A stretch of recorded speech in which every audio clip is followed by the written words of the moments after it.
Hello dear friends, मैं doctor कांचन दुरुक्कर। मैं स्त्री रोग तज्ञ और टेस्टिबिलिटी कंसल्टेंट हूँ और पिछले 10 वर्ष से पुणे में कार्यरत हूँ। आज हम फर्टिलिटी इन्हांसिंग सर्जरीज जो है उनके बारे में बात करने वाले हैं। तो उसमें हिस्ट्रोस्कोपी जो है उसके बारे में बात करने वाले हैं। अभी हिस्ट्रोस्कोपी क्या होती है और कब परफॉर्म की जाती है, कब आपको हिस्ट्रोस्कोपी एडवाइस की जाती है और हिस्ट्रोस्कोपी में हम लोग क्या क्या चीज़ें डील करते हैं, ये हम इस वीडियो में जानने वाले हैं। सो हिस्ट्रोस्कोपी मतलब कि दूरबीन से हम यूट्रस के अंदर जाके जांच करते हैं कि कुछ प्रॉब्लम आपके गर्भाशय में तो नहीं है। सो ये हिस्ट्रोस्कोपी मतलब कि यूट्रस के अंदर हम एक प्रकार से कैमरा डालते हैं और ये कैमरा डाल के हम चेक करते हैं कि अंदर अगर हम इनफर्टिलिटी के लिए हिस्ट्रोस्कोपी कर रहे हैं तो प्रेगनेंसी रहने में क्यों दिक्कत हो रही है, ये हम हिस्ट्रोस्कोपी से जानते हैं। सो बेसिकली हिस्ट्रोस्कोपी में ऑफिस हिस्ट्रोस्कोपी मतलब कि सिर्फ डायग्नोस्टिक हिस्ट्रोस्कोपी होता है, मतलब जिसमें हम सिर्फ अंदर जाके देखते हैं कि क्या प्रॉब्लम है, मतलब कि डायग्नोस्टिक हिस्ट्रोस्कोपी। या फिर ऑपरेटिव हिस्ट्रोस्कोपी भी होता है। ऑपरेटिव हिस्ट्रोस्कोपी मतलब कि अंदर जाके हम देखते हैं कि क्या प्रॉब्लम है और अगर कुछ प्रॉब्लम होता है तो फिर उसे हम तभी के तभी ट्रीट करते हैं, तो उसे हम सी एंड ट्रीट ऐसा कहते हैं। सो अब हिस्ट्रोस्कोपी मतलब कि डायग्नोस्टिक या फिर ऑपरेटिव, ये डिपेंड करता है कि आपको कब ये एडवाइस की गई है। सो हिस्ट्रोस्कोपी जनरली कब एडवाइस की जाती है, तो what are the indications of hysteroscopy कि कब हम एज अ पेशेंट आपको हिस्ट्रोस्कोपी एडवाइस करते हैं। सो हिस्ट्रोस्कोपी जनरली अगर आपको एक्सेसिव ब्लीडिंग है तो मतलब कि मेनोरेजिया, आपको एक्सेसिव ब्लीडिंग अगर पीरियड्स में हो रही है और सोनोग्राफी में हमको एग्जैक्ट रीज़न जो है वो पता नहीं चल रहा है, तो हम हिस्ट्रोस्कोपी एडवाइस करते हैं। या फिर सोनोग्राफी आपकी हुई है और उसमें आपको एंडोमेट्रियल पॉलिप दिख रहा है, तो ये हिस्ट्रोस्कोपी एडवाइस की जाती है। अब इसके अलावा अगर फाइब्रॉयड है, सब म्यूकस फाइब्रॉयड, सारे ही फाइब्रॉयड जो है वो हिस्ट्रोस्कोपिकली रिमूव नहीं कर सकते हैं, पर उसमें से जो सब म्यूकस फाइब्रॉयड है, मतलब जो अंदर के कैविटी के तरफ ज़्यादा फाइब्रॉयड है, ये फाइब्रॉयड जो है वो हम हिस्ट्रोस्कोपिकली रिमूव कर सकते हैं, जिसको हम हिस्ट्रोस्कोपिक मायोमेक्टोमी ऐसा भी कहते हैं। सो एक तो पॉलिप रिमूव कर सकते हैं जिसको हम हिस्ट्रोस्कोपिक पॉलिपेक्टोमी कहते हैं, या फिर हिस्ट्रोस्कोपिक फाइब्रॉइड जो रहते हैं वो हम रिमूव कर सकते हैं, जिसको हम हिस्ट्रोस्कोपिक मायोमेक्टोमी बोलते हैं। अब इसके अलावा जब फाइब्रॉइड डिटेक्ट होता है, इसके अलावा कभी कभी आरपीओसीज या फिर कॉपर्टी जो है वो अंदर स्टक हो जाती है, मतलब कि वो जो कॉपर्टी है उसका थ्रेड जो है विजिबल नहीं रहता है और वो बाकी कोई प्रयास से भी ये हिस्ट्रोस्कोप नहीं निकल सकती है जब कॉपर्टी, तो हिस्ट्रोस्कोपिक हमें कॉपर्टी रिमूवल भी करना पड़ता है। सो ये जो है वो डिफरेंट इंडिकेशंस हैं हिस्ट्रोस्कोपी के। इसके अलावा जब कभी कभी अननोन कारण से एक्सेसिव ब्लीडिंग हो रही है या फिर कोई और पैथोलॉजी है जो हमें समझ नहीं आ रही है कि क्या पैथोलॉजी हो सकती है, तो उसके लिए हम डायग्नोस्टिक हिस्ट्रोस्कोपी भी करते हैं। कभी कभी आईवीएफ में भी हम लोग हिस्ट्रोस्कोपी करते हैं, मतलब कि टेस्ट ट्यूब बेबी की ट्रीटमेंट अगर आपकी चल रही है और उसमें हमने देखा कि आपका एंडोमेट्रियल लाइनिंग जो है वो कम है, मतलब कि आपका जो अंदर यूट्रस के अंदर जो लाइनिंग बन रहा है वो कम है, आपको थिन एंडोमेट्रियम डिटेक्ट हुआ है, तो उस केस में भी हम लोग हिस्ट्रोस्कोपिक मेट्रोप्लास्टी करते हैं। मेट्रोप्लास्टी करके हम लोग यूट्रस के अंदर जो कैविटी है उसको एनहांस करते हैं, इसको हम कैविटी एनहांसमेंट भी बोलते हैं। इसके अलावा अगर अंदर अडेशंस है, मतलब कि यूट्रस के अंदर कुछ अंदर चिपका हुआ है जिसको हम अशरमैन सिंड्रोम भी बोलते हैं, तो ये अशरमैन सिंड्रोम होने की वजह से भी हम लोग हिस्ट्रोस्कोपी करके देख सकते हैं। अब इसके अलावा सेप्टेड यूट्रस है, मतलब कि एक यूट्रस के अंदर पर्दा है, तो उसको भी हम लोग हिस्ट्रोस्कोपिक सेप्टोप्लास्टी कर सकते हैं, मतलब कि वो जो अंदर का पर्दा है वो हम कट कर सकते हैं। तो ये यूट्रस के अंदर जो पर्दा होता है वो हमें सोनोग्राफी में पहले डिटेक्ट होता है, तो इसमें 3D सोनोग्राफी जो है वो ज़्यादा यूज़फुल होती है। तो ये 3D सोनोग्राफी करने से हम लोगों को ये यूट्राइन सेप्टम जो है वो पता चलता है। अब इसके अलावा और भी कई पैथोलॉजीज रहते हैं। कभी कभी रिकरेंट आपको आईवीएफ फेलियर हो रहा है, मतलब कि आईवीएफ में सक्सेस नहीं मिल रहा है, तो यूट्रस के अंदर कुछ कारण है क्या, क्रॉनिक एंडोमेट्राइटिस ये भी एक कारण रह सकता है। तो इसमें टिपिकल हिस्ट्रोस्कोपी में कुछ फीचर्स रहते हैं, ये हम आने वाले वीडियोज़ में हम आपसे शेयर करेंगे। सो ये क्रॉनिक एंडोमेट्राइटिस की वजह से भी प्रेगनेंसी रहने में दिक्कत होती है और रिकरेंट इम्प्लांटेशन फेलियर होते हैं, मतलब एम्ब्रियो ट्रांसफ़र करने के बाद भी हमें सक्सेस नहीं मिल पाता है, तो ऐसे केसेस में भी हम लोग हिस्ट्रोस्कोपी करते हैं। और एंडोमेट्रियम है उसको चेकिंग के लिए भेजते हैं, और कुछ इन्फेक्शन है क्या, मतलब ट्यूबरकुलोसिस कुछ है क्या, या फिर एंडोमेट्राइटिस कुछ है क्या, मतलब यूट्रस के अंदर के लाइनिंग कुछ इन्फेक्शन हुआ है क्या, ये सारी चीज़ें हम लोग चेक करते हैं। तो ये जो चीज़ें हैं ये हमें प्रॉपर हिस्ट्रोस्कोपी से पता चलती है।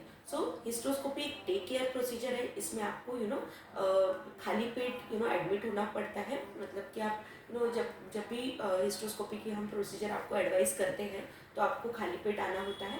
खाली पेट आने के बाद हम लोग जनरली आपको एक शॉर्ट जी देते हैं, शॉर्ट जनरल एनेस्थीसिया देते हैं, और शॉर्ट जनरल एनेस्थीसिया देने के बाद आपको लिथोटोमी पोजीशन हम लोग जनरली देते हैं, और इसके बाद ये जो हिस्ट्रोस्कोपी है वो परफॉर्म की जाती है। हिस्ट्रोस्कोपी ये प्रोसीजर ये आधे घंटे का ही प्रोसीजर जनरली होता है, डिपेंड करता है कि क्या पैथोलॉजी अंदर है और इसको कितना टाइम लगने वाला है, इसके ऊपर ये डिपेंड करता है।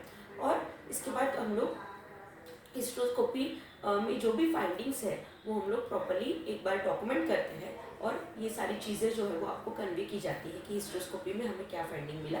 तो हिस्ट्रोस्कोपी में जनरली हम लोग यूट्रस के अंदर, यूट्रस के लाइनिंग जो है, यूट्रस के अंदर जो वॉल्स है वो कैसे हैं, वो पास पास में तो नहीं है, कुछ अंदर चिपका हुआ तो नहीं है, एडिशंस जिसको हम बोलते हैं वो तो नहीं है, कुछ पॉलिप है क्या, कुछ सबम्यूकस फाइब्रॉइड है क्या, कुछ एंडोमेट्रोइटिस मतलब इन्फेक्शन का कुछ हमें चांसेस दिख रहे हैं कि ये सारी चीज़ें हम प्रॉपरली इवेल्युएट करते हैं।